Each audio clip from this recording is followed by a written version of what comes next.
Gcash, cash in. Cash in. Kasi muna.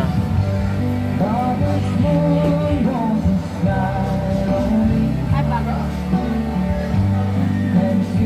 509. Inter 11-digit number. Ha? Yung kamay ko hindi nakakapindot. Kalyado na yan. Puro kalyo na kasi hindi siya na-recognize. Paano eh? Hindi na-recognize na. Kung isa ba yung ano mo dito sa rectal ng kamay mo, nasisira yung ano. Alin pa? Demo mo. Ay, ganoon? So, Oo. Sana o yan o. Okay na, o yan. After Finger-fingerin mo kasi. Inter na 11-digit number. O, yan na. Yes, okay, next. Next. Amount. Amount. Magkano ipapadala nyo? 100.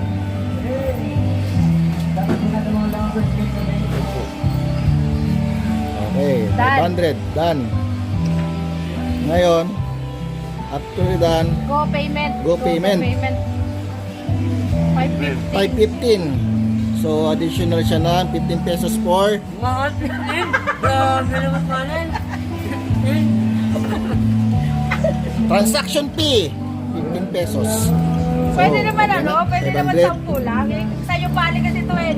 May ano to eh, Pesos. overpriced. 15 pesos.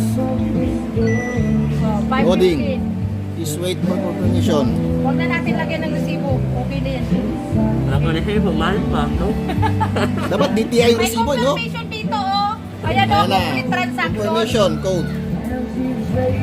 Picturean na lang po pag ano, pag ganyan para at least kung maubusan man ng resibo, Oo. meron tayong picture. May proof of billing tayo. No? Oo. Yan. Wait. Okay na, wait nyo na lang mo pumasok sa Gcash nyo. Send natin to. Okay. Ay, may ano pala to no? Identity Oo. number. Eh, yun? Lahat ng details nandyan. Transaction. Contract Ito to. number. Ay, ito to, ID number. Permission. Pakibubasa ni Mary Jean. Ayan. Done, transaction. Yan na. Okay. Makakabenta ka na Wait niyan. lang.